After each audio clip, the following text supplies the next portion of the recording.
In fact, I think they're going to be new members. And your wife is with you. Would she stand up? Hi, I'm Helen Cleary. We live in Mendham, and Bob has been doing historian work for numerous organizations, and this is our first time here. I am Bob Cleary. Welcome, welcome. Great. Thank you so much for coming. We are going to be ending the meeting early this evening. Can any of you guess why? I think some people want to go home and see that debate or the ball game. So we are going to do away with our trivia questions. Oh, I know, isn't it awful? Well, we figured we might do that because we don't want to take any time away from our guest speaker. So we'll take it away from the old guy back there. We know that. Okay. Also, now Chris Hannafin has been so good. He takes the DVDs that our pal back there at the camera makes for us. I'm going to check it out. And he is putting them on a website. And if any of you have pencils, or I'll leave this in the back, he's given me the website. I'll leave it in the table in the back because you might get a kick out of seeing some of our previous meetings. And thank you so much, Chris, for doing it. Really appreciate it. Let's see if we have any other. I don't have too many things tonight, except that I do want to tell you all about the dinner that's coming up. The invitations will be going out pretty soon now. And thanks to Nancy. Nancy's doing a great job. And please come. It's so much fun. I know it's kind of expensive, but it's worth it because it's a really nice evening. And talk to your friends that are here, and you could even bring friends with you. They don't have to be members. But please come. And also when you get your invitation, please don't wait to let us know yes or no, because there's a lot of work involved. We have to plan exactly how many people we're going to have, and it's all this big thing about who sits where, and that all has to be planned. So don't let it go. When you get your invitation, I want you all to come, but if you can't come, please let us know. We'd appreciate it. The date is December 3rd, Monday, December 3rd, and our speaker will be Bill Shamarka. And incidentally, I had, at the last round table, I was saying that Bill was also going to be our speaker in January. Well, I got an email from Bill, and he thought maybe he'd be overdoing it. Yes. So we switched Bill to March, and coming in January will be Richard Schwartz. And any of you that have seen Richard, you know he's a wonderful speaker. So we hope to all see you in January as well. Okay, that's about it. I think Mr. Kevin Tremble has a little something to say.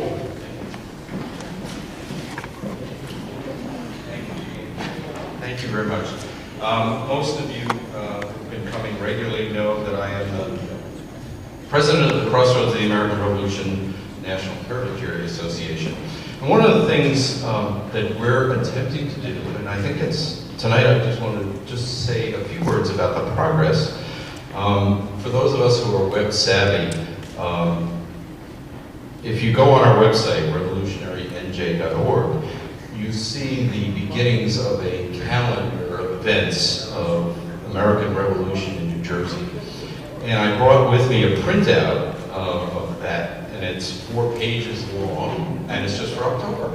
So there's a lot going on all over the state, whether it's in Princeton, Gary, or whether it's in Morven, which is in Princeton, or whether it's in Red Bank, New Jersey, National Park, New Jersey. It's not a national park, but it's the scene of the Battle of Fort Mercer, a very pivotal event in the defense of Philadelphia, and that is going on later this month. And there's activities in Newbridge, in River Edge and Bergen County.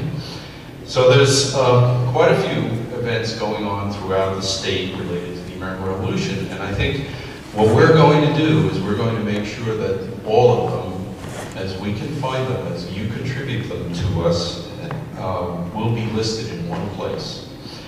The second part of the website development that's going on by the Crossroads is to put together educational resources for teachers and school groups. That document now printed out is 9 pages. It's extensive, and it's never been put together in one place before. So we're very proud of the efforts that our staff is making to bring these resources together in one place and to provide them for the public for their education. The last thing I wanted to mention is we've now also just established a link with the Veterans of Foreign Wars, where I happen to be a member, about a essay contest called Patriots Pen. That's also available on our website. And I think one of the things that brings us together is that we all are interested in the story of how we were brought together. And I think Washington's chief challenge in the American Revolution was to pull it together, to keep the whole thing going. And all these disparate states had to come together here in New Jersey for 6 years, by the way. And I have some interesting things related to last month's presentation about the ladies of Valley Forge. I did a little research on the ladies of New Jersey, for you ladies in the audience, and there was a subscription committee formed by the ladies, by county, in New Jersey, to support the Continental troops, not the militia, not the state troops, but the Continental troops. It was the first time that in any state that the ladies came together to raise funds and support the troops of the United States. So I think these events that you hold here inspire us to do more and to think more about the way we have come together to work together as Americans. So thank you very much and enjoy the show.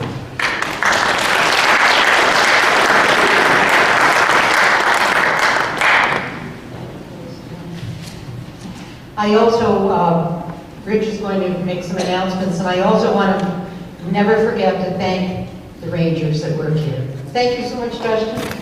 Thank you, John.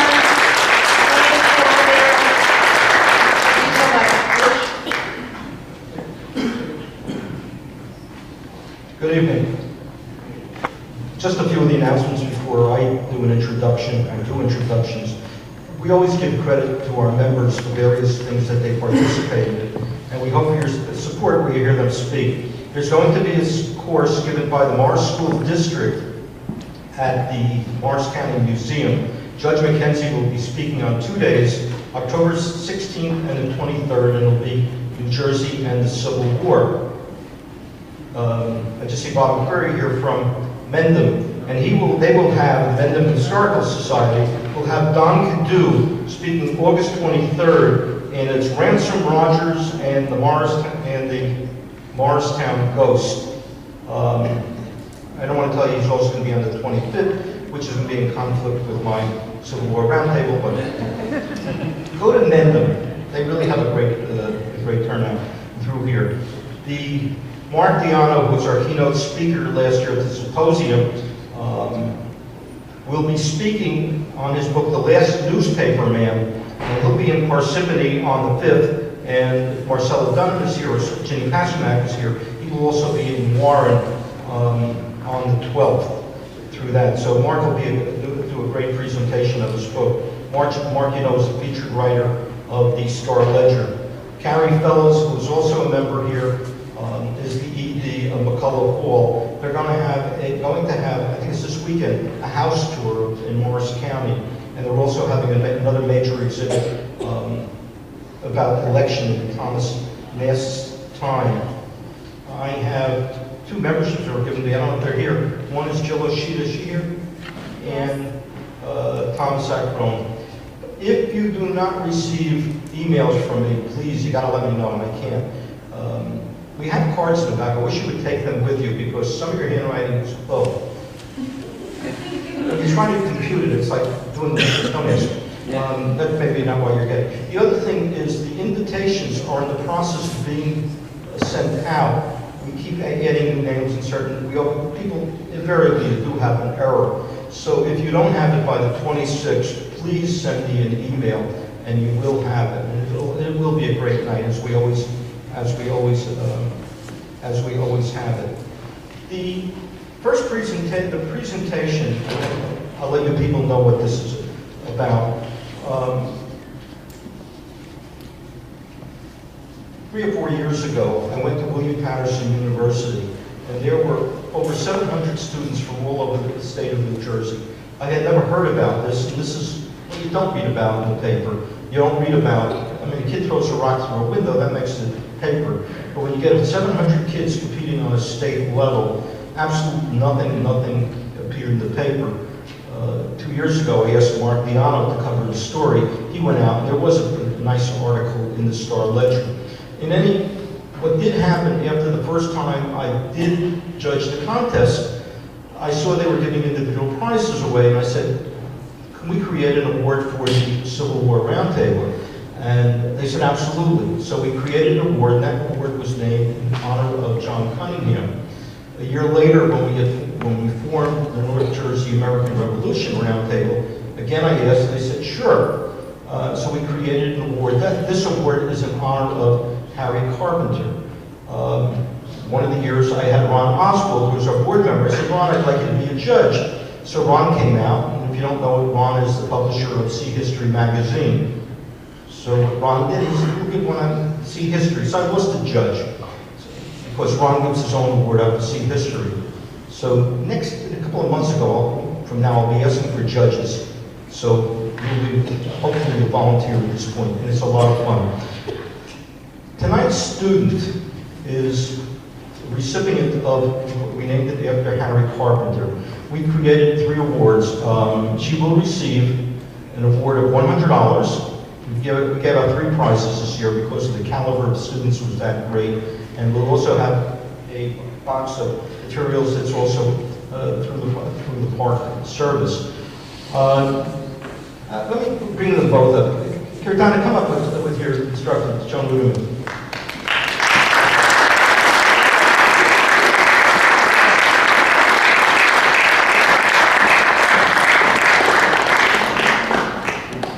I'll introduce Dr. Runneman first. The first year we gave a prize involving her student for the Civil War Roundtable. His name was Peter Hopper. And Peter Hopper was by the way, the winners of this contest now go on to College Park, Maryland.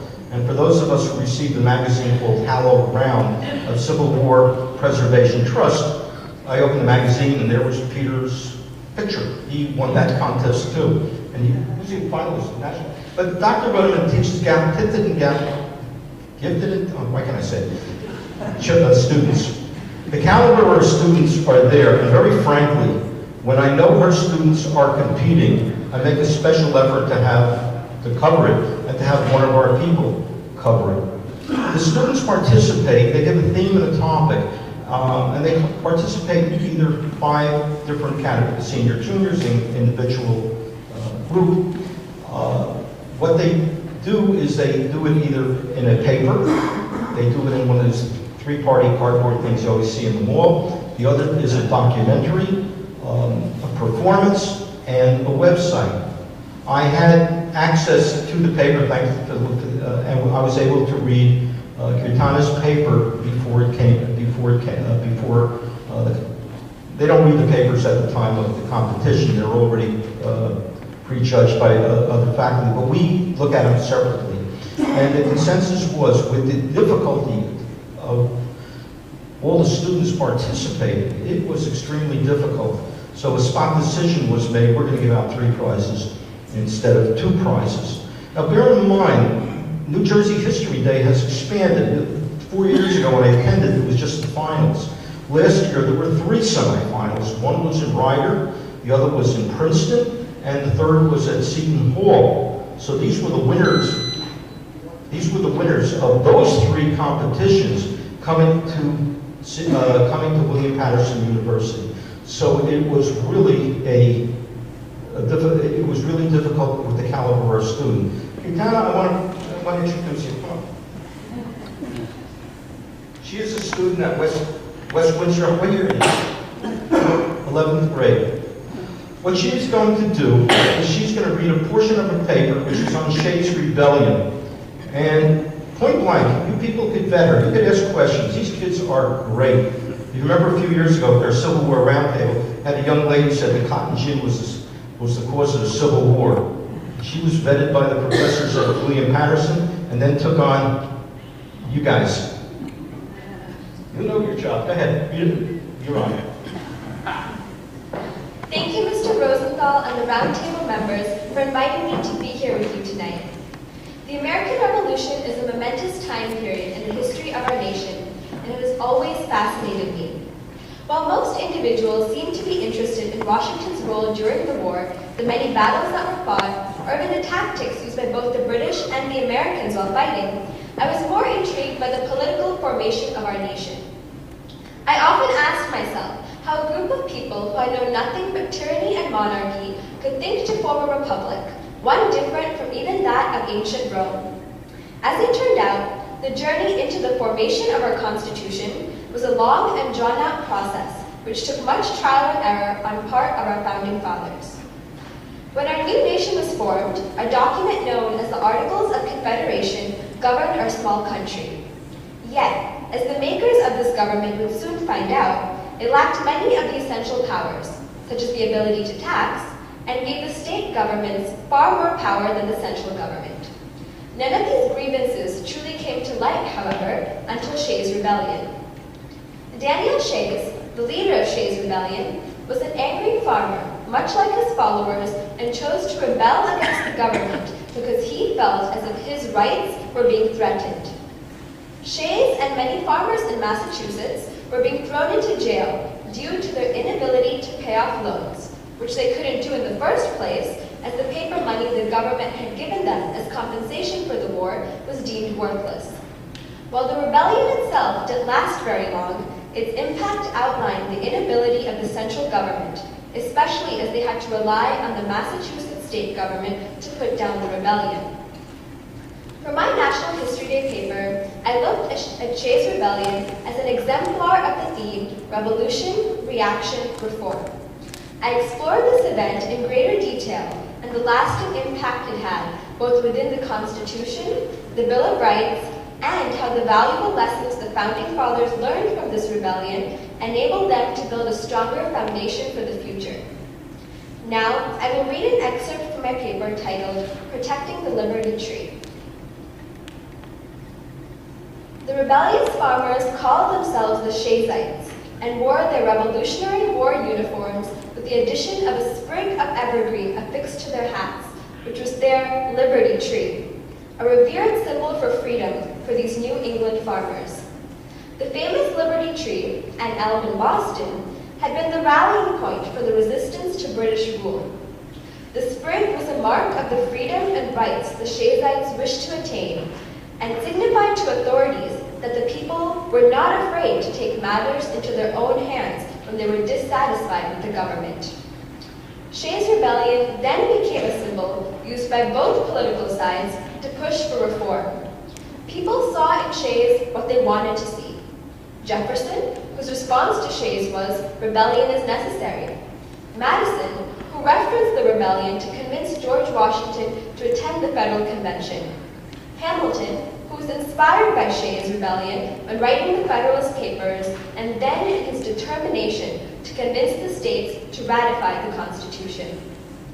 Shays' Rebellion was initially a revolt against a tyrannical government in the spirit of the American Revolution.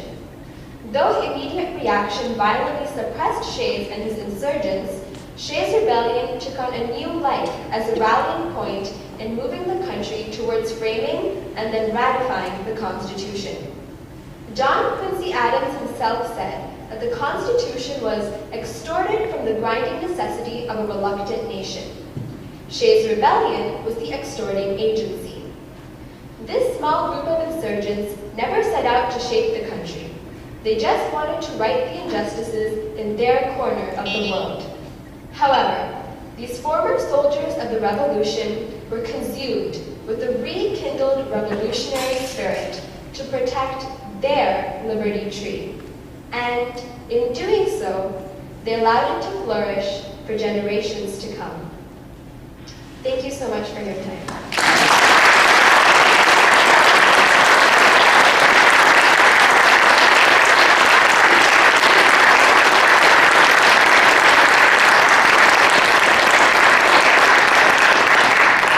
People who really should be applauded, both taking pictures of both ends. I'm going to come over here and let people applaud you.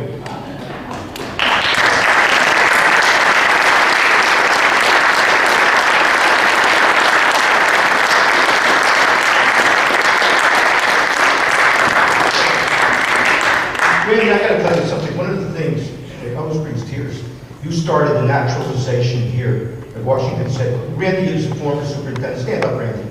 He started naturalization where our first countries here were nationalized here. So to me, this is really it's just really great. You see the caliber of the student in front of you. I heard the word exemplar. I never used that until I don't even know it's on the SAT. Dr. Goodman, you got to be proud of your student. And now, on behalf of the two things, got a check due for $100, and there's books from the national through Oklahoma City. Thank you for coming.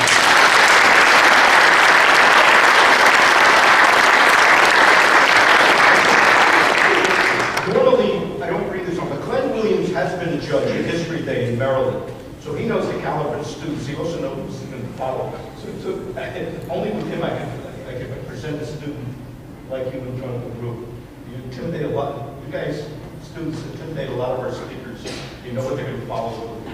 So you're going to have to go to on here. But again, anybody have any questions you want to ask? Every time. Going back. What's the date? You got to hear it speak louder. We can hear you. I'm sorry.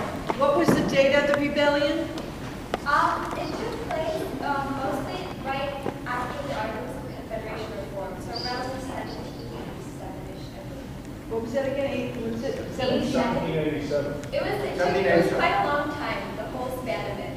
So, Thank you. no problem. What military unit put it down, the rebellion? Yes, actually, Governor James Baldwin, he was the governor of Massachusetts during that time. So because the state of the actual national government didn't have the funds to raise their own army, James Baldwin raised the Massachusetts militia with the insurgent staff. I want to point out one thing before I let her kind of sit down. One of the things when these students present their papers and do their performances, then the questions begin. The caliber of response, I think, is what really makes the program, what these kids do. Anybody can prepare it, but you have to take questions off the wing of wherever people are coming from, wherever these judges are. And now you're ready for performance. Again, we thank you. And thank you for coming up.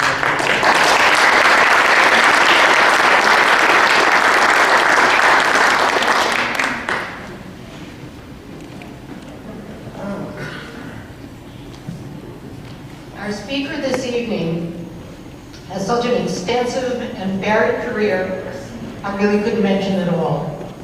He is currently a senior historian at the U.S. Army Center of Military History at Fort McNair, Washington, D.C., and chief of the Army Commemoration Office. His talk this evening concerns the British and Indian campaign of 1777 and the campaigns of 1779. Glenn Williams, welcome.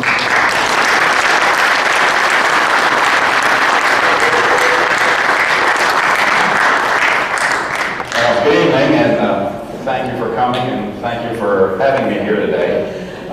Today we're going to be talking about the Revolutionary War on the frontier, and basically between the years of 1777 and 1779. Everybody hear me?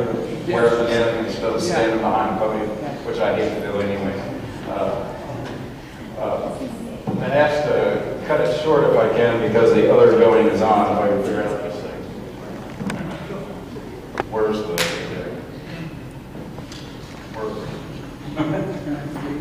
there we go. Okay, my talk is going to climax in something some of you probably have heard about, and that is the Sullivan-Clinton campaign of 1779. an invasion of Iroquois country in retaliation for a bunch of raids by British irregulars and their allied Indians into the back settlements of the United States, and the Army's attempt to avenge that. Now, there's some misconceptions about the Sullivan and Clinton campaign, and I've listed some of them up there. Some people try to call it ethnic cleansing. Okay, well, that's usually a term modern historians use. They had no idea what you meant back in these days with ethnic cleansing. Second, I want to point out that there was no wholesale killing of American Indians during the campaign. That is totally untrue that that happened. That it drove the Indians further into the British camp, talking about the British, the Indians that were allied to the British, driving them further into the into the British camp. You can't drive them any further than they were. They're already steadfast allies of the British. That wasn't going to change by going in and kicking their butts. Only destroyed Indian towns and cornfields? Yes, that one's true. That was their mission. I'll go into a little bit more of that as we're going on. Failed to stop the Indian and Tory raids on the frontier. It wasn't intended to stop the Indian raids on the frontier, and I'll talk about more about that later. It failed to capture Niagara, Fort Niagara. Of course, that wasn't their mission. So why criticize them for not doing it if it's not their mission? Did not hurt the British war effort. This is the biggest misconception of them all, and you'll see about this when I get to the end, how I tie that into how it did hurt the British war effort. Did not help the U.S. war effort. Again, when we get to the end, you'll see that how that's a fallacy. And as one of my colleagues put it, a well-executed failure. It was a well-executed operation. However, I don't believe it was a failure. It did everything it was intended to do. Now, if this work, what am I doing wrong? I'm sorry. What am I supposed to be doing? No one likes that side. Huh? No one likes this I side. only likes that side? Democrat. There you go.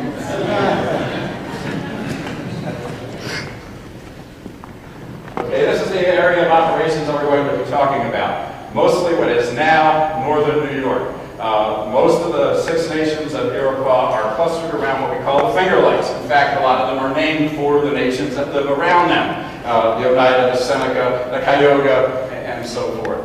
It stretches basically along the end of the Mohawk River Valley all the way to Lake Ontario on the west, or on the north, and Lake Erie on the west. The Six Nations of Iroquois are probably the largest, most military savvy, strongest, most politically astute nation of American Indians there are in Northeast North America in the 1770s. They are a power to themselves. They are an empire. Okay? They presume to dictate to other Indian nations. And the reason you wanted to get Iroquois on your side is because they did consider themselves the masters of other Indian peoples by right of conquest. If you had the Iroquois on your side, you got the Shawnee on your side. You got the Delaware on your side because they considered them dependents. They dictated to them. They presumed to sell their land even though they were living there, but the Six Nations presumed to sell it to other folks for them because they considered them to be their masters. Here you go again. On the side. It is. Why don't you advance the slide when I say that? Both sides jockeying to get Indians on their side at the beginning of the American Revolution. The British are a little more suited to this because they already have an organization that does that. They have something called the Indian Department. They have one in the north and one in the south. The one in the north deals mainly with the Six Nations. The one in the south deals mainly with the Cherokee. Okay? At the beginning of the Revolutionary War, however, especially with Howe tied up in Boston, a lot of the preparation falls to Governor Carleton, who is the Governor General of Quebec, and he is also the commander of His Majesty's forces in Canada. He doesn't really want to use Indian allies that much. He'll use them to screen, he'll use them for scouting, but he doesn't want to unleash them on the American backcountry, mainly because he doesn't think they're going to take the time to distinguish Tories from rebels. So he doesn't want to use them. But he is being convinced by other members of the British command to try to change that way of thinking. Next slide, please. The guy that's in charge of the Indian Department at the time is a colonel named Guy Johnson. He is the nephew and son-in-law of Sir William Johnson, who had been the long-time Indian superintendent in the North. He is really pushing for the Crown's forces to use Indians. Because I've been asked to take it short, I'm not going to read any of the slides to you. If you want to see what some of the quotes are, they're up there for you. So I'm just going to summarize basically what's going on. If you want to read them, you can. But they are really pushing to use the Indians on the British side, to use them strategically, to use them in an offensive manner against the American rebels, to put an end to the rebellion. Next slide. One of Johnson's subordinates is a guy named John Butler. John Butler is a member of the British Indian Department, where he holds the rank of lieutenant colonel. He is also going to apply for a commission in the provincial service to raise an independent company of light infantry called Rangers, where he gets the rank of major. So some of you might read about this, might get confused, and sometimes he's called lieutenant colonel, sometimes he's called major, but he's the same guy. It depends on which capacity he's using to talk, how he writes the end of his messages, or how he's addressed. But he is one of these that's really pushing to get the Six Nations on the side of the British. And he succeeds basically in getting 4 of them to be on the British side. The Seneca, the Cayuga, the Mohawks, and who's the other one? Joey Blank. I'll think of it later. But the other 2 that side with the Americans are the Oneidas and the Tuscaroras. The Oneidas and the Tuscaroras are very friendly to the United States, and you'll see how friendly in a little while. This literally tears the Six Nations apart. Next slide. The Indians first take offensive action in the Revolutionary War on a large scale in 1777 as a diversion for the invasion down the Lake Champlain corridor led by Burgoyne that ends in the Battle of Saratoga. And I'm giving you a few examples and geographic areas where some of their operations took place. First, we're going to start in the Ohio Valley, with places like McClellan Station, Harrodsburg. These are in present-day Kentucky, which then was part of Virginia, and Fort Henry, which is where Wheeling, West Virginia is now. So these places are being raided early in 1777 to support Burgoyne's invasion. Next slide, please. The Mohawk Valley gets hammered really bad by these irregulars, these British Rangers, and by Six Nations warriors, particularly Mohawks and Seneca, and a couple of the places that some of their initial raids take place are up there. First, I have to tell you about what these are. Onaquaga is a mixed-race Indian village on the Susquehanna, mostly Mohawk. Joseph Brant, many of you probably heard of him. When he decided to be on the British side, he rode into Onaquaga and said, "This town is now under my protection and that of the British king. Any of my fellow warriors that want to join me in fighting the American rebels, meet me here." It becomes the base of operation for his pro-British Indian war parties. He moves up the Susquehanna about 30 miles to a place called Unadilla, also on the Susquehanna on the opposite bank. It has grist mills and things like that. He rides in and says, "This town is now under my protection and that of the king. Anyone who wants to declare themselves loyal to the king, come join me here."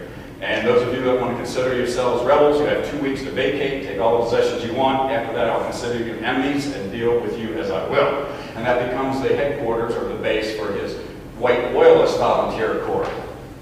In 1777, while the operations are going on around Saratoga, you've probably heard about the Indians and British forces tried to lay siege to Fort Stanwix at the end of the Mohawk River. And they hear about a militia unit led by General Herkimer coming up the Mohawk Valley trying to lift that siege. In response, Indians and the Rangers and British and Hessian troops there lay a deadly ambush at a place called Oriskany. In addition to the British troops, they also have a lot of Seneca with them and some Mohawks. They lay a very deadly ambush. On the American side, not only New York militiamen, but also Oneida warriors. Very bloody battle takes place. Tactically, it's a British victory, but it ends up having the effect of the British lifting the siege. It's very important because, like I said before, this tears the Six Nations apart.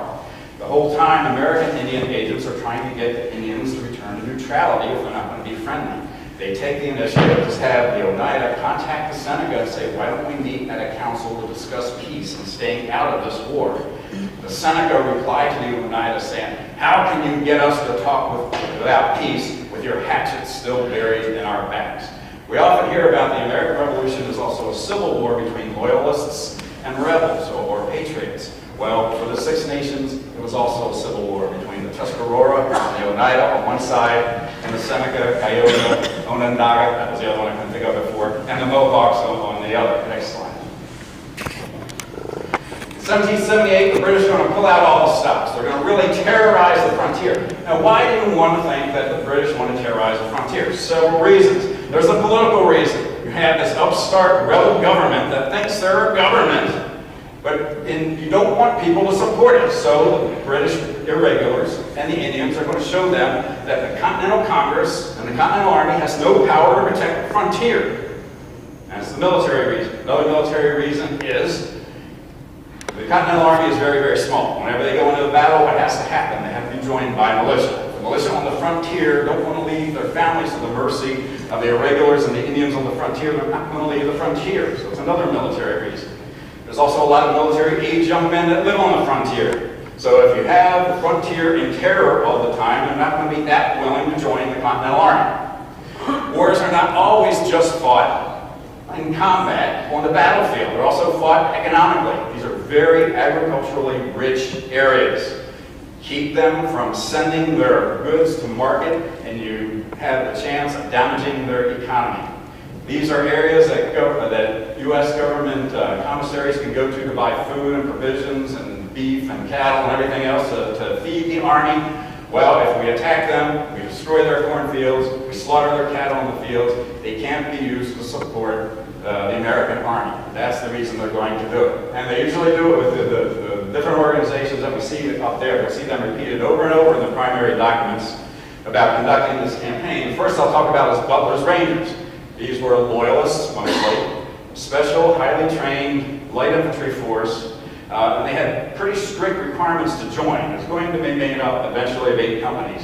Members of 2 of the companies had to speak at least 2 Indian languages, and they would usually operate with the Indians. The others didn't have to speak Indian languages, but they had to be comfortable with working with Indians because they would usually cooperate with Indians. Next, you had Grant's loyalists, who I talked about before. These are white, pro-British people that volunteered to follow Joseph Grant as soldiers, but they're not part of the British Army. And he also has his own war parties. One fallacy is a lot of people say Joseph Grant was a Iroquois chief. No, he wasn't. He was what they call a leading warrior. He was never a chief. Only is he a chief when we talk about him, okay? Not when Haudenosaunee, which is what you call the Six Nations people, a chief. He's a leading warrior of the Mohawks. And the British Indian Department. The British Indian Department has several roles. They're there to facilitate trade with the Indians, and militarily, they provide liaison between Indian leaders and British troops. If the British need scouts, the British Indian Department secures Indian scouts for them. And they work with the Indians. They accompany their war parties. They don't lead them. And Indians have competent leaders of their own, but Indian Department officers accompany Indian war parties. Next slide.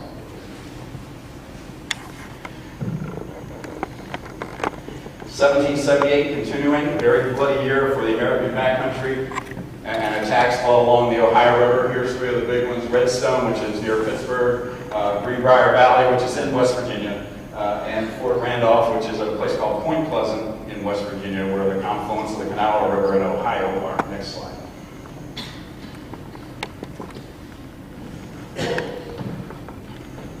The Mohawk Valley gets hit hard again. Now, town after town after town after town, and I listed some of the more important ones up there. Cobleskill on the 30th of May, Springfield on the 18th of June, Anderstown on the 19th of June, German Flats on the 17th of September, and Cherry Valley on the 11th of November. Next slide. Up and down the Susquehanna and Delaware rivers in Pennsylvania and even into New York and parts of New Jersey are also subject to these raids. The big one I want to talk about, though, is the Wyoming Valley. Now, there's some discussion whether, we used to call it the Wyoming Massacre all the time. So people say, well, you really did call it the Wyoming Massacre. What's a massacre? That's the indiscriminate killing of non-combatants. Yes, it is true that the Indian attackers did not lay waste and wantonly kill U.S. civilians. What they did do, however, is about 350 soldiers went out to fight, a bunch of them surrendered, and the prisoners were killed. That, my friends, is also a massacre. Even in the British primary documents, Major Butler writes that his braves and rangers took 227 scalps and 5 prisoners. Most of the casualties that were killed afterwards, according to some of the witnesses that survived, said that they were murdered after they had surrendered. That is a massacre. Next slide. Americans try to respond. Some Continental Army units are sent into the Delaware River Valley and the Susquehanna Valley to try to counter these. It was called the Great Runaway because a lot of the civilians would just disappear and take off to the more settled areas where they thought they were going to be safer. As soon as the ink was dry on the surrender document at the Wyoming Valley, it said that they would leave their towns and their cornfields and their buildings standing. No sooner was the ink dry than the Indians and Rangers started setting fire to houses, destroying cornfields, killing cattle in the fields, and driving off the civilians. So they're running away. This is very bad for the U.S. because you have all these rich farmlands. To try to counter that, they sent some Continental Army units into these valleys to try to stabilize the area and beat back the Indians. And then they also decided they're going to launch some limited offensive actions, and 2 of them are up there. Lieutenant Colonel William Butler, no relation to the British Butlers I've been talking about, comes down from the Schoharie Valley in New York and attacks Joseph Grant's bases at Unadilla and Onaquaga. On the other end of the Susquehanna, Colonel Thomas Hartley goes up from where Wyoming was and attacks the Indian towns around the place where the Indians launched the raid in July of 1778. And what's really interesting about this is when they attack Onaquaga, Joseph Grant's town, he makes a big deal that the reason he attacked Cherry Valley in November of 1778 was because Butler attacked his home and burned it to the ground when he wasn't there to defend it. You know why he wasn't there to defend it? Because he was busy raiding other settlements in Ulster and Orange counties in New York. That's why he wasn't around to defend it. Next slide. So in 1779, Congress tells Washington, do something. We don't care what, but do something about all these raids on the frontier. You're demoralizing our people. They're destroying our foodstuffs. They're keeping our troops from enlisting. They are tying down our militia. Washington, do something. So he thinks that there are 3 things the Continental Army can do during the campaign of 1779, and they're listed up there. One is an offensive to take New York. Now, if you think of the Revolutionary War like World War II, Washington's greatest defeat was where? New York. Think World War II. Where's MacArthur's greatest defeat? The Philippines. Washington is as obsessed with retaking New York from the British as MacArthur was retaking the Philippines. Okay? It clouds all his other tactical thinking. Sometimes he changes his mind and does other things, but his first thought is always to attack New York first. That's his first option. Second option is making an expedition against Niagara. It's probably one of the few times taking Niagara appears anywhere in these documents, while remaining on the defense everywhere else. The main British force at this time is in New York. Or third, remaining on the defense everywhere except where you can conduct small operations against the Indians and where you can be absolutely sure that you can divert their attention to keep them from raiding our frontier. With the troops available, the supplies available, the only option Washington has that he can really execute is the third one, a campaign against the Indians, staying on the defense everywhere else. Next slide. The next couple slides are going to give some of the reasons why Washington gives to conduct this Indian campaign in 1779. And as you can see, most of them have the same type of theme. Take the war to the enemy, make them feel that they're making us feel, to chastise or punish them. Next slide. To punish them for siding with the British, to take the war to their country instead of ours, and so forth. And you see scourge, another word for punish, to punish the Indians for taking the British side. Next slide. They look at having an operation that'll go in 3 directions into Iroquois country. One is up the Allegheny River from Pittsburgh. The second is up the Susquehanna from the Wyoming Valley area. And the third is by the traditional invasion route into Iroquois country from the Mohawk. These are the three that they're going to look at doing. They want to conduct all three at the same time to meet somewhere in the middle. Next slide. He turns to his staff and says, this is what I want our plan to do. Again, you see those same themes over and over. Carry the war to enemy country. At a season when their corn is half grown. The only object should be driving off the Indians and destroying their grain. And notice that it doesn't say to kill all they need to come across. It's drive them off and destroy their grain. They target the Senecas the most because they've been the ones who've been doing the most damage on the American frontier. And they have to get back to the main army in case the main British army comes out of New York. So, he's going to weaken his army by taking a good chunk away from it. But the most potent threat is still the British army under Clinton in New York. Next slide. The Western Department, where Pittsburgh is going to, they relegate them to a supporting attack. It's no longer going to be one of the main attacks into Iroquois country, but they still want to conduct something in there against the Indians there. Notice some of the orders he gives to the Western Department commander. Supporting attack. Reduce the Six Nations into submission. Okay?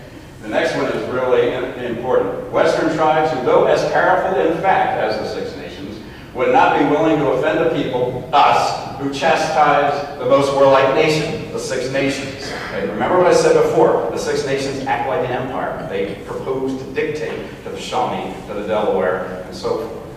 This is what they're going to do. If we beat the Shawnee if we beat the Six Nations on the battlefield, then the Shawnee, the Delaware, and so forth will feel more like joining our side, maybe, or revert to neutrality. Second, cultivate Indian friendships. Remember, one of the misperceptions is it's ethnic cleansing. One of the main missions is to cultivate Indian friendships, mainly the Shawnee, the Wyandots, and the Delaware, and to inflame the rivalry between the Mingo and the Wyandot. Anybody know where the Wyandot came from, by any chance? They grew out of a large Indian nation called the Hurons. They exist no more because the Six Nations wiped them out in the 16th century. The refugees joined with other refugees to form the Wyandot. The Mingos are a branch of the Six Nations. There's already ill feelings between them. So if the Wyandot are freed from the Six Nations, we can use the rivalry with the Mingos to our advantage. Next slide. Again, directives to his generals. There's two generals that he wants to pick to lead this campaign. One is his choice, one is Congress's choice. Congress's choice is General Gates. Gates, the hero of Saratoga. He had been approached about leading a campaign the year before, but made up some excuse why he couldn't do it. Didn't want to go into the woods and fight Indians, and the matter dropped. Again, Washington knows he'll probably do the same thing this time. So he fills out a set of orders, sends them to Gates, and say, I understand if you don't want to take this command. If you don't, pass it on to General Sullivan, same set of orders. And these are the orders that he gives for the campaign. And I think they're really important, and they relate back to those misperceptions I talked about earlier. Chastise, intimidate the Indians for siding with the British. Chastise and intimidate the hostile nations. Countenance and encourage the friendly ones. Remember that, what we talked about in the first slide. Relieve our frontiers for the depredations to which they would otherwise be exposed. Okay, remember, one of the misperceptions, it didn't stop Indian raids on the frontier. Well, it wasn't supposed to, only for the time being. The next slide, carry the war into the heart of the country of the Six Nations, to cut off their settlements. Cut off in these days means destroy them, right? Destroy their next year's corn crop, and then do them every mischief for time will allow us to do. Next slide.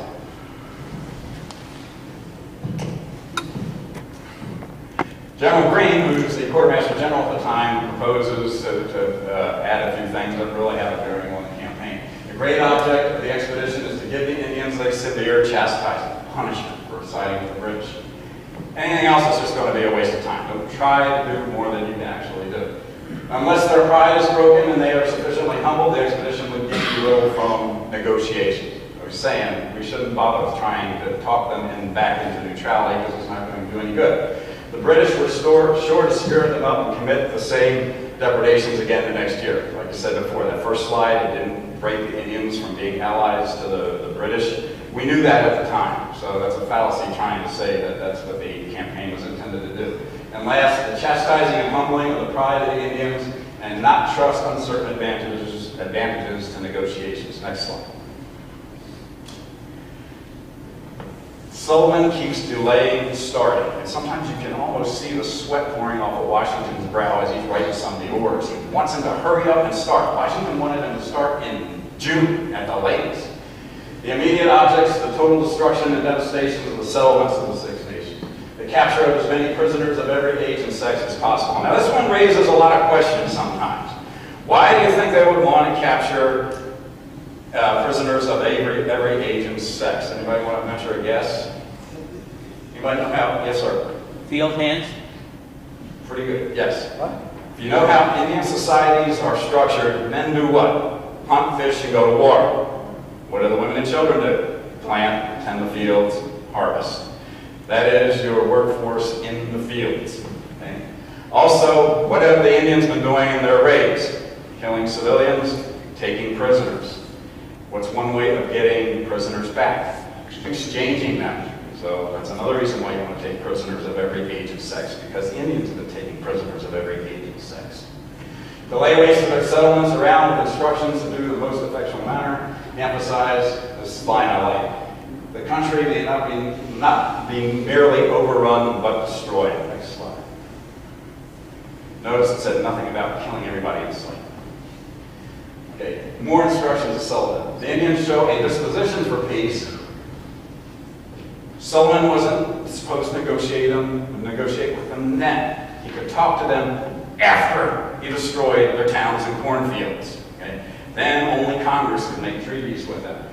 Then they would have to show evidence of their sincerity. Showing evidence of their sincerity is included in some of the other ones. Deliver the most mischievous Tories, Butler and Grant, and any others in their power. So if the Indians were going to go to neutrality or become our friends, they're going to have to give up Butler and Grant. The only security acceptable for such pledges was the delivery of hostages. This one also gets a little controversial because we don't talk about hostages the same way they used to talk about them in the 18th century. When you were in a fight against the Indians, and if you had the upper hand, and there was a parley came about that they said, well, we want to talk peace, then they would usually set a place and a time to conduct a council, a negotiation. The only way you could be sure that the other side wasn't using that promise of coming to a council to talk peace just to get away was to demand that they turn over some hostages, usually high-ranking people, usually chiefs.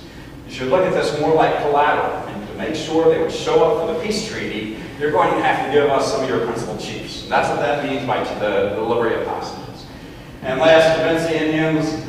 Remember what we said before. The expedition was a failure because it didn't take Niagara. The last order that I listed on here is convince the Indians to surprise and capture Fort Niagara. Okay? Continental Army wasn't supposed to take Fort Niagara. The Six Nations, if they wanted to be friendly to us, were supposed to take Fort Niagara. Next slide. Sullivan was given no authority to conduct a peace treaty with the Indians. They could only negotiate for terms, which he'd have to send back to the Congress. And then when we had effectively chastised them, the Americans would listen to peace, like I said before. Regardless of what they said, we're still going to destroy the towns and cornfields. Next slide. Now, some of the governors, you might understand, were pretty leery about Washington taking a bunch of soldiers off the frontier where they were guarding their settlements to go off on this expedition. And two of them, President Reed of Pennsylvania and George Clinton of New York, expressed their concern about why Washington was taking Continentals away from the frontier at a critical time. And these are actually from the letters to these guys that Washington wrote why he's doing this. To secure the western frontier for the season. Remember the first slide says it didn't stop Indian raids for the rest of the war? Wasn't supposed to, for the season. Okay? Enemy intended to attack in every quarter of the border as it was. We knew that. Okay? The Continental Army knew that already. The only way they were going to do anything was to attack their country. The third one, be at liberty to take advantage of an opportunity to move against Canada or Niagara. The opportunity to move against Canada or Niagara, not to take Fort Niagara. And last, I love this last one. The main reason why the Continental Army is going to launch this attack is the last one. Furnish too much employment to the Indians in their own country than they otherwise find in ours, destroying our towns and our cornfields. Next slide.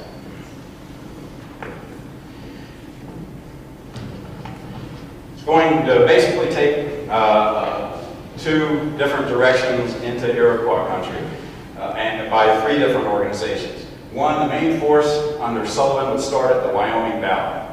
His force there would consist of 3 brigades, one led by a brigadier general named Edward Hand. It would be composed of 2 regiments of Pennsylvanians, 1 battalion of German Americans from both Maryland and Pennsylvania.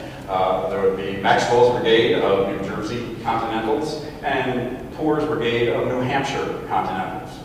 And it's one of the brilliant things I think about planning this. Like I said, they would start from the Wilkes-Barre, Wyoming Valley area, move north up to Susquehanna. They camped on the battlefield of Wyoming. They camped among the ruins of the Wyoming settlements. These guys knew why they were there and why they were going into Indian country.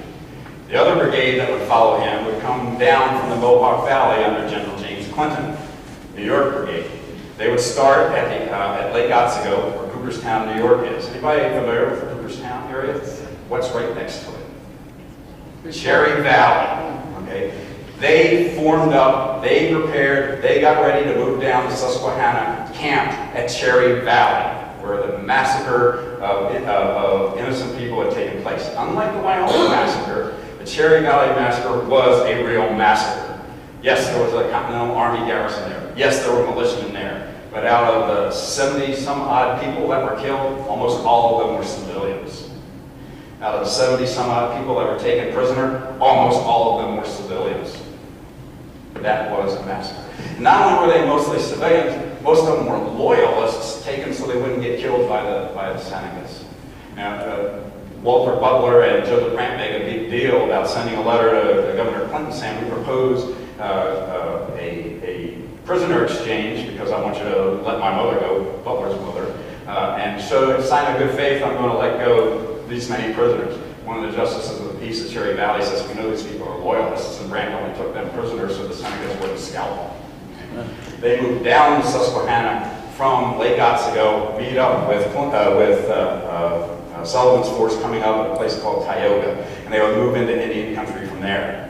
The other part of the expedition was start at Fort Pitt under General Daniel Broadhead, go up the Allegheny and come into Seneca country from that direction. They would not link up, but they would serve as a diversion for each other. The main effort would be into Seneca country from the Susquehanna. They would go north into the area of the Finger Lakes. You can see the Finger Lakes right in the middle of the map. Then they would turn west. They would turn west and head towards the principal Seneca towns about 80 miles southeast of Niagara. And that's where they would turn around and go back. On the way out, they destroyed half the farm fields and the Indian towns. Why do you think they only destroyed half of them going out? So they could eat off of them on the back. Next slide. The Army was prepared to train. You hear all sorts of stuff about the Continental Army when they went into the woods, didn't know how to fight Indians, and that's bullcrap. And this gives you an idea how they would prepare to fight in any direction. On the left is how they organized to move. Light infantry across the front, flank guards on the left and right flank, the artillery or the cannons and the pack horses and the beef on the hoof in the center, and infantry to the rear. Any direction the enemy attacked, they would form a line of battle and be able to take care of it. On the right, that's how they camped every night. In case they were attacked, they were already camping in battle order. Next slide. One big battle takes place, and that's the 29th of August, 1779, a place called Newtown. It's a Delaware town on the Chemung River. Again, if you read some of the secondary accounts, it looks like 4,500 American Continentals just steamroller over the Indians and Tory Rangers. Not much of a battle, but they don't realize what the Indian plan was. Okay? To get at Newtown, the Army had to come up a road, go through a forest, and they came to a gully that had a river in it, and the gully was open field. On the opposite side of the gully, the British regulars and Rangers set up breastworks and some Indians were there, but they posted most of their Indians in the hills off to the right of from where the Americans were coming. They were not there to stand and fight. They were there to ambush the advance party.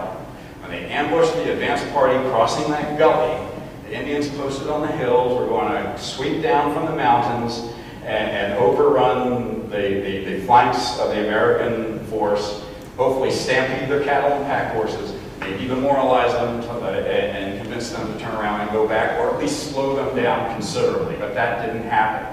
The American light infantry and riflemen were able to see the Indians and Rangers behind the breastworks and knew something was up. General Sullivan brought up his light infantry brigade, and he was going to attack with them and them alone. He had Corps, New Hampshire Brigade, Corps New Hampshire Brigade, and Clinton's New York Brigade move off to the right flank. They were going to go up those hills where the Indians were waiting to attack down. He kept Maxwell's New Jersey Brigade in reserve in case he needed them.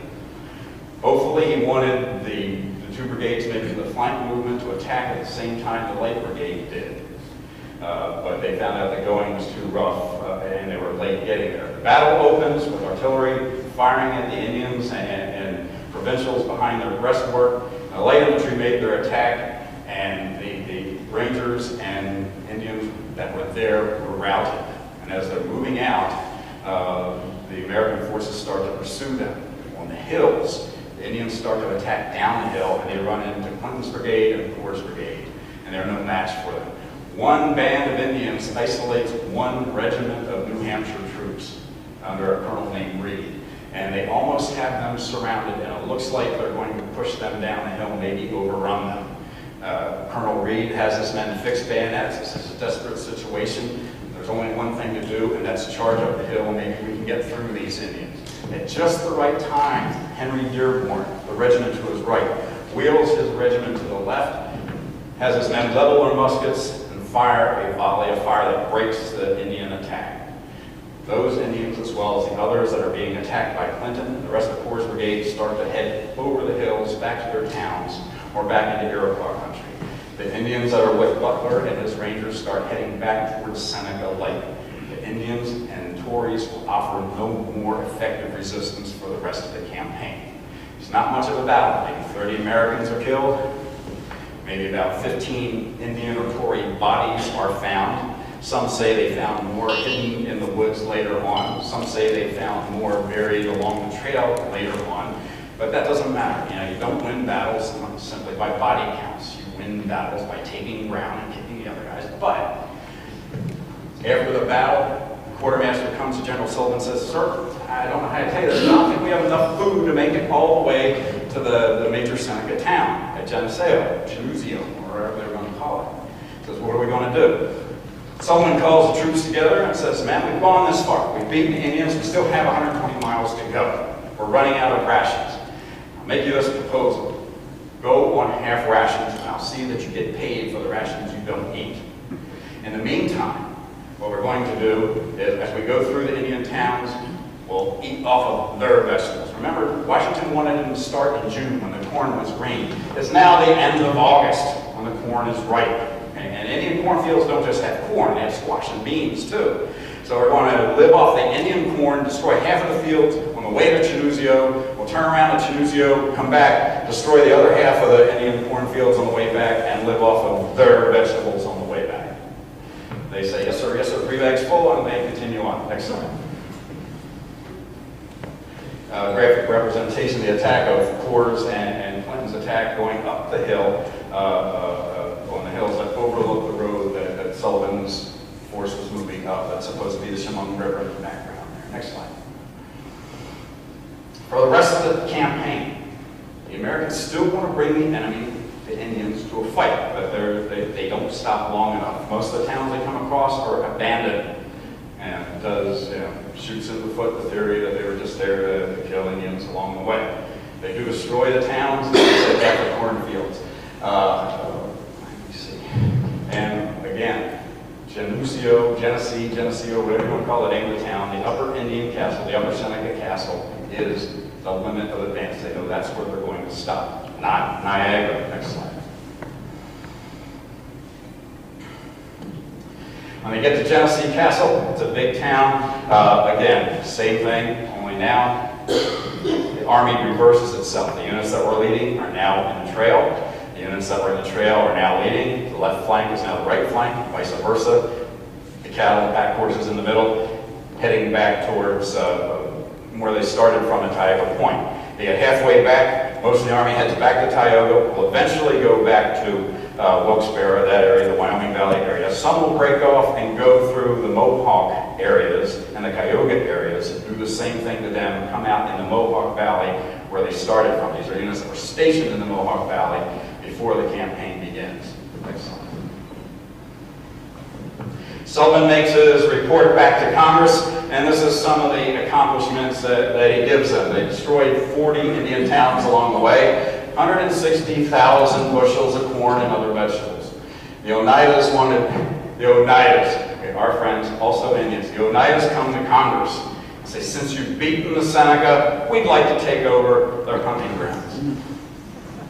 And Sullivan makes the comment, their settlements must forever be in our power. Okay? They have broken the power, the military power of the Six Nations. Next slide. Colonel Broadhead, who leads his unit up from Pittsburgh up the Allegheny, makes a similar report. He burned 165 houses. Now, when we're talking about Indian houses, they're not single-family dwellings. These are long houses, usually with an extended family, usually what we would think of as 5 or 6 nuclear families inside. Okay, so when he talks about Indian house, he's not talking about a split-frame colonial or something like that. Took an estimated $30,000 worth of produce as plunder. Plunder is not necessarily a bad word in the 18th century. Okay? They go into these Indian towns and they capture their vegetables, they capture their skins that they're going to sell to traders. Now the term buck comes from, they would trade something for $1, meaning a buck's skin. Okay? So they collect a bunch of these skins and a lot of their vegetables, take them back to Pittsburgh and sell them. There was a provision in the Army's regulations where they could sell this on the market and then the proceeds divided up amongst the troops, not unlike prize money for sailors or privateers. So in this case, plunder is not necessarily a bad word. When you're talking about an army that didn't get paid very often, if at all, it's a pretty good bonus for going on this expedition. The counties of Westmoreland, Bedford, and Northumberland, those are in Pennsylvania, have, if not the whole of the western frontier, will experience a good effect of having beaten Indians on the frontier. Next slide. Remember what I said about their initial objective? To chastise the enemy Indians, countenance the friendly ones. Look at that. The Delaware delegation arrives at Fort Pitt. This is Colonel Broadhead saying this. They ask for peace and protection from the Indians and Mingos, or the Six Nations. And 30 Delaware warriors volunteered to go with them on their next expedition. Next slide. The chief of the Wineguy comes in and says he wants to not fight the Americans anymore. The same thing for the Shawnee. Next slide. British, what are they doing about this? Well, you can read all the quotes up there, but this is really the gist of it, okay? The British have been promising the Indians that if they went to war, they didn't have to worry about hunting. If they didn't have enough time to hunt, they would feed them. The year before, they had a bad harvest. The British says, if you go to war for us, we'll make sure you get fed. The Americans have just destroyed all their towns and cornfields, and the Indians are fleeing to Niagara. Commander of Fort Niagara all of a sudden has like 4,000 Indians to feed around him. Okay. Next slide. And these are the quotes I like here. Colonel Bolton is the commander of Niagara. Paul DeMendes is his boss, 2-star general. Okay. The Iroquois bear this misfortune with more patience than I can believe. The scarcity of provisions and can't be what they want to do is they want the Indians to attack to say they can't do it before winter sets in. But the last one is this one here. Extremely alarmed to support such a multitude, I think will be absolutely impossible. The British don't have enough supplies to give their Indian allies. Next slide. This is General Haldeman's solution how to deal with 4,000 Indian refugees. Tell them to send the greatest part of their women and children to Quebec. Now we're at Niagara. Quebec is all the way on the other end of the St. Lawrence. They cannot, I love this quote, they cannot be so unreasonable as to suppose the possibility that a sufficiency of provisions can maintain them all can be transported to Niagara. It's what Butler and Johnson have been telling them for 2 years, if you get in trouble, we will support you. Haldeman, their boss, is saying it can't be so unreasonable to think we can actually do that. So, the results of the campaign, was it ethnic cleansing? It didn't target the people. It targeted the towns and the cornfields. And all the towns were abandoned when they got there. The Indians either fled into the hills, went to Fort Niagara, or to some of the islands and the Finger Lakes. Drove the Indians further into the British camp, like we mentioned before. They weren't going to leave the British camp. Only destroy the Indian towns and cornfields? Yes, that was their mission. Failed to stop Indian and Tory raids on the frontier? Wasn't designed to. Failed to capture Fort Niagara? Wasn't their mission. Did not hurt the British war effort. We just saw Haldeman saying we can't feed all these people, much less our own soldiers. Did not help the war effort. It pretty much knocks the Six Nations out of the war. The Indians that will raid the frontier the next year weren't Six Nations Indians. They were from Canada, or they were the Catholic Indians that had been Six Nations but converted to Catholicism and moved to Canada. Did not help the war effort. We just covered that. And was it a well-executed failure? I maintain that it did everything, it accomplished every mission given. Next slide. So, except for your questions, that ends my presentation. Thank you.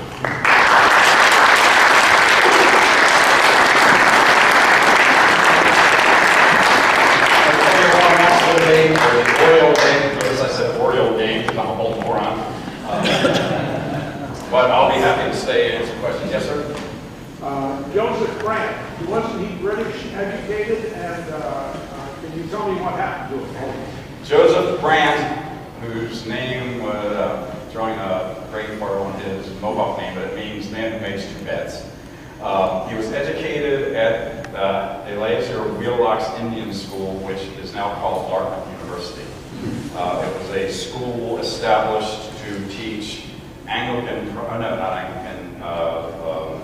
New Light Presbyterianism, Calvinist teachings to Indians to assist missionaries. He is taken under his wing by William Johnson, Guy Johnson's father-in-law and uncle, and becomes an interpreter for the British Indian Department. He has a Mohawk, but he is very, very anglicized.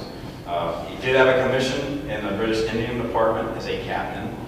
When there was a disagreement on how to use Indians between Carleton, the then governor of Canada, and Guy Johnson takes Brant with him to England, where the king gives him a royal commission in the British Army. And he fights through the Revolutionary War on the British side, leading, like I said, a band of white volunteers and Mohawk warriors. When the war ends, he's very upset that the British have surrendered Iroquois country to the Americans in the peace treaty of 1783. So he leads some of the British allied Indians into Canada, and he sets up I won't call it a reservation, but a community for former Six Nations Indians there. I think he dies around 1807 or so, if memory serves. But he remains a loyal subject of the king. Does that answer your question? Yep. Some people call him Colonel later on. He may have gotten the commission as a colonel. Yes, sir. How large total population of these nations? How many military men could they potentially? Oh, excellent question. Yeah, actually, systematically, if they declare war, these people fighters, excellent question. When we talk about the Six Nations, we talk about them being militarily significant. Depends which one you're talking about. The Seneca are the largest, fiercest of the Six Nations. They can put maybe 1,000 warriors in the field. The Mohawk and the Oneida are probably the smallest between the two. They may be able to put 300 each into the field. I'm sorry, the Onondaga are the smallest. They might be able to put 100, 150 warriors in the field. The Cayugas, maybe 100 or so. And so, you know, altogether, 1,700 warriors, maybe. The bulk of them being Seneca. Does that answer your question? Two more questions. That's it. We've done it. Remember we agreed to put our. When you say New Carolina, what state is that in? Pennsylvania. It's near the, no, I'm sorry, New York, New York. It's across the Chemung River from what is now Elmira. Yes, sir. When it said $30,000 in Plunder. is that's $30,000? It's 1779 money. It should be a lot more. I hate to think what it would be adjusted for inflation and how our government's spending money.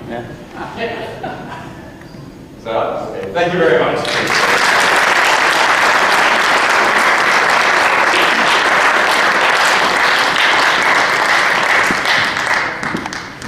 That's it for this evening. As we said before, no tribute, but a